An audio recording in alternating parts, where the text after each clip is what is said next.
This is going to be the first time that I've taken this through a tunnel.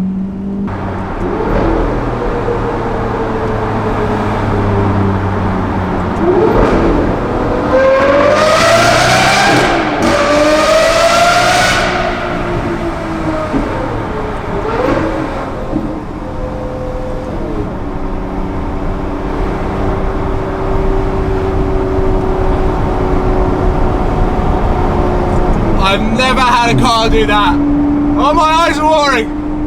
I feel like I'm gonna cry. Well, everybody, we had a good run. I bought the car in August and it has taken until the end of January before I can say this.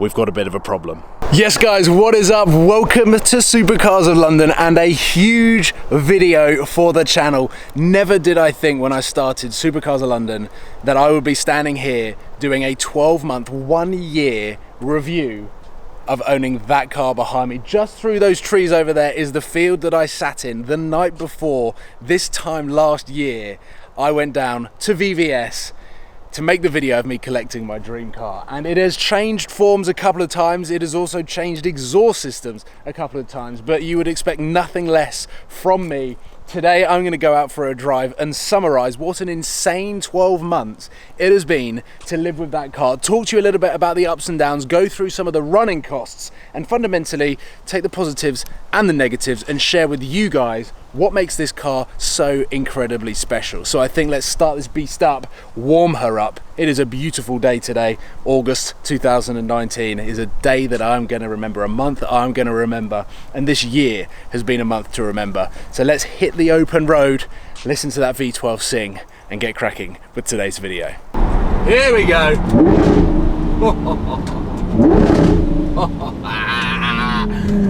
This car.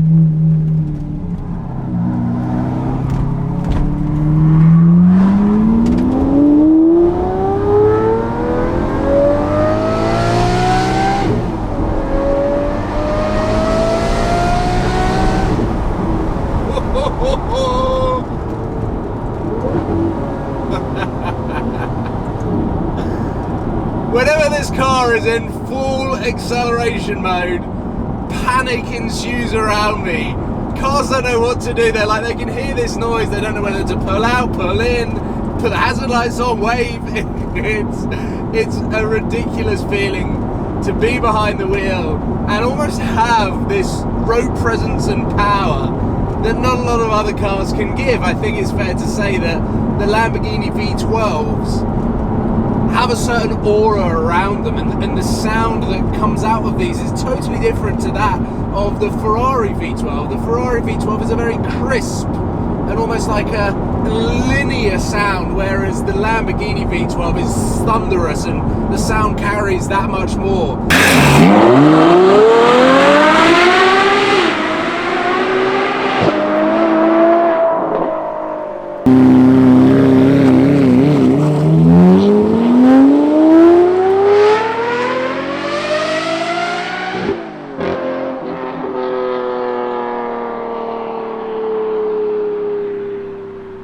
It is a very, very special car to have on the road and, of course, own. Here we are, 12 months, 1 year.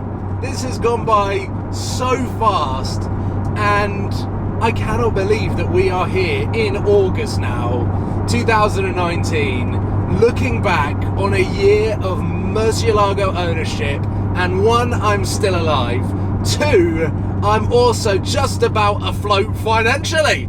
I mean, that is, I mean, I'm gonna give myself a round of applause. Somehow this has happened, and obviously over the 12 months, there have been some ups and some downs, and I want to review ownership on the Murcielago. I want to go through my time with this car because, of course, my time with Murcielago starts way before actual ownership, so I want to kind of briefly touch upon that as well. But let's start with 2018, summer 2018. I had sold my Huracan in November 2017, and I was running my automotive YouTube channel without a supercar, which a lot of you guys pointed up. as well as Archie Hamilton, like to remind everyone very often that this was Supercars of London without a supercar. So I felt a sense of pressure to live up to what I promised you guys. I said, look, as soon as I've sorted my apartment out, as soon as I've sorted out my first property, I want to jump back into the supercar world. I had no idea how that was going to happen. However, 2 months after officially completing on my first apartment that I bought with my girlfriend, I went to VVS and bought a Murcielago LP640. Now, I had tinkered with the idea back when I had the Gallardo, once I'd sold my AMG GTS, and I don't think there's ever the correct time to jump into a car two-footed like this. In the same way, there might never really be the right time to have a kid. And once it happens, you adapt to your new life. It's safe to say that the first 3 months kind of spent most of the time off the road. Bought the car in August, it went straight to Dub Customs for a wrap, it then went straight from Dub Customs on a truck to SB Race Engineering for the new clutch and also the new Brook race exhaust. So when that car was ready to be taken on the road for probably like the first official time after my first drive, it was the depths of the winter. It was October, November time, and I was running old technology Pirelli tyres. I mean, I still am. These are the same tyres that I bought the car on, but they're 10 years old in technology. Michelin, Pirelli, no manufacturer builds tyres that are this wide for 18-inch wheels. So you have to always buy 10-year-old tyres. They're brand new, but still 10-year-old technology, if that makes sense. So every single time I drove this car within the first 6 months, it was incredibly special. It made my heart race. It made my back sweat. I felt like this car wanted to kill me.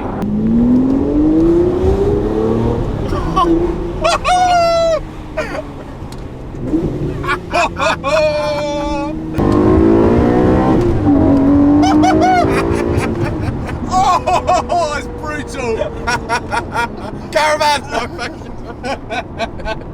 I really feel like the end of chapter 1 finished when I took the Grigio Telesto wrap off the car, revealing that the lacquer had also lifted with the wrap that had come off the car. That to me was the end of part 1 in my Lamborghini ownership, because from there I realised that I had this huge project on my hands, and I knew that I wanted to tinker with the car, I wanted to fiddle around with it, restore it in the best way that I possibly could, but I didn't think that I would ever really have to repaint the entire car until then. So to begin with, we had the Brook Race Exhaust Sports Cats, we had the Nardo grey wrap, and there was a real element of, there was a novelty to every time that I drove the car. There was an excitement, and I never once got in this car and worried about what could potentially go wrong, because I soon realised and brushed off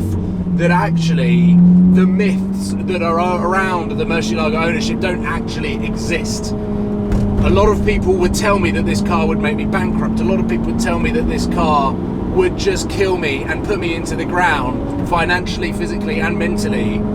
And it's the complete opposite. It is one of the most enjoyable supercars I've ever owned, and one of the most stress-free cars that I've ever owned. So on top of that, there's no depreciation on this car. So I've got an even better sense of every single time that I drive this car, I've just got a smile on my face. I've got no worries whatsoever. So chapter 1 really ended when I took the wrap off and revealed the paint was absolutely screwed. Chapter 2 started when I went down to Pierce Protect, wrapped it in this beautiful colour, and kind of brought spring summer spec to life with the full Fab Speed exhaust. I reinvented this car, not only to myself, but also to you guys online, and I really, hopefully, showed just what a phenomenal engine the 6.5 litre V12 has attached to it. Because the sound that this car creates has made the ownership experience even more memorable than I ever thought that was possible. It just...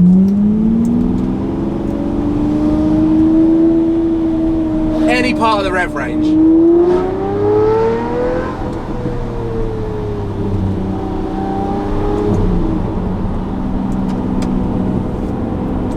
wasn't that I fell out of love with my car when the paint had lifted, but every time I looked at it, I felt embarrassed to drive it in public. I felt embarrassed to use it. I didn't want to take it anywhere. I just wanted to keep it underneath the cover until the problem fixed itself. I realised that the problem wasn't going to fix itself and I needed to do something about it. So that's why I wrapped it. But I wrapped it temporarily because I knew that the paint project would take some time. And here we are in August. The paint situation happened at the beginning of the year, and it is only now that I'm really honing in on where this car is going to get painted. Chapter 2 has definitely been far more enjoyable than Chapter 1 for a number of reasons. I personally feel like I'm enjoying the car better in its current state, in the wrap with the exhaust, as opposed to the Brook Race exhaust Sports Cats and the grey wrap. That was winter spec, this is the summer spec, and Chapter 2 has obviously had better weather like what we've got today, so I feel like I can use the car a lot more. But talking about using the car a lot more, the one negative that I have found with owning this particular car is road trips are near on impossible unless I'm prepared to lose about 10 grand's worth of value in this car. And as a business model, that makes no sense whatsoever. But little drives around where I live, through underpasses,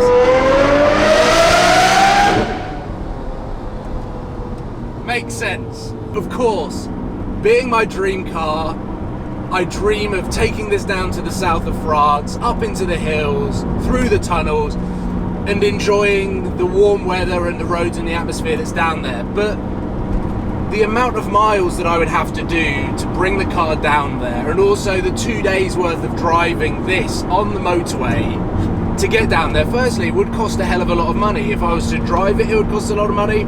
If I was to truck it, it would cost a lot of money. And then, visiting Monaco quite frequently this year, I've actually realised that that is the worst place for this car. This car is too wide for the roads. Monaco's on a hill, so therefore this car's totally useless. There's too much traffic in and around Monaco as it is, so again, this car is totally useless. The best car for Monaco, which has been summarised on many of our YouTube channels, is the Renault Twizy. This is the complete opposite to the Renault Twizy. I've made the executive decision that because this car is part of my business and I need to earn money to survive and pay my bills, that it makes no business sense whatsoever to do a road trip in this car. And Archie Hamilton's trying to call me.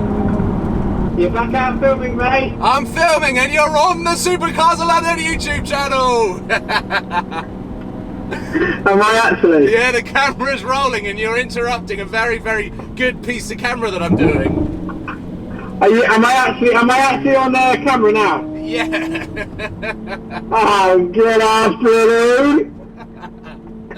Right. I can hear that car through the tunnel. I've not taken. Oh no, I kind of have, but yeah. Right, I'm It gonna. doesn't even have hands-free, does it? What? It does. I'm on Bluetooth, mate. Oh, okay. Well, I'm glad it's still going. Living the dream. I will call you once I finish filming. Well, cool. If you need me to call the AA, just let me know. Oh, you're so funny, mate. That's great banter. Classic banter. Bye, Paul. Bye, mate. Quick interruption there from Archie Hamilton. But to summarise, what can I could possibly only describe it as the only negative is that the costs associated to doing a road trip in this car outweigh the positives and the profits that I expect to earn. And also when I come to sell the car, the value's gone down. So therefore, as of this moment, unless I win the lottery, a road trip in this car is quite unlikely, which is very sad. I really, really, really, really value the asset, and that is what makes it so special to me.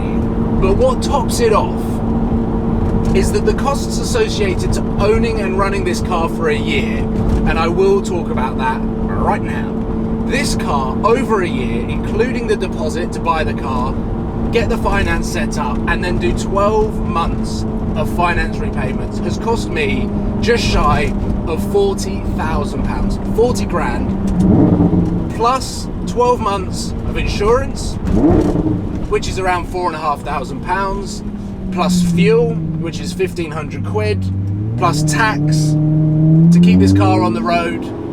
All in all, it's cost me around 50 grand.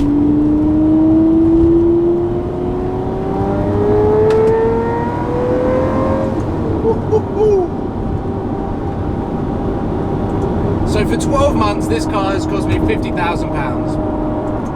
And why I can drive this every single day with a smile on my face and own this car every single day and put a smile on my face is because I know this car isn't going down in value, it's staying the same and going up in value.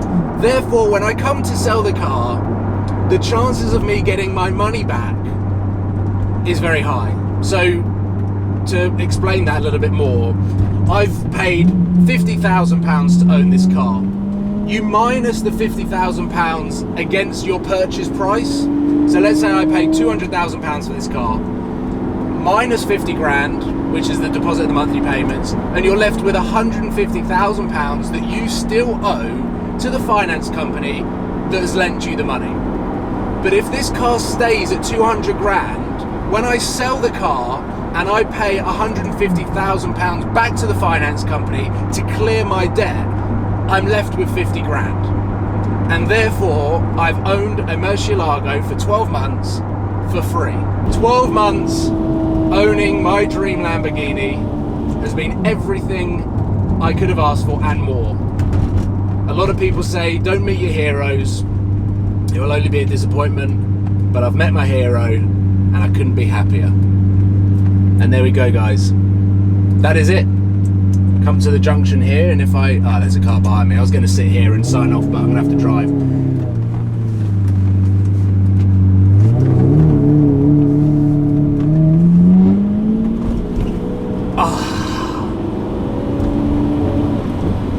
With everything that has been said, hopefully this inspires, motivates, and gets people to make the plunge into buying their dream car or owning whatever it is their dream is, just doing that.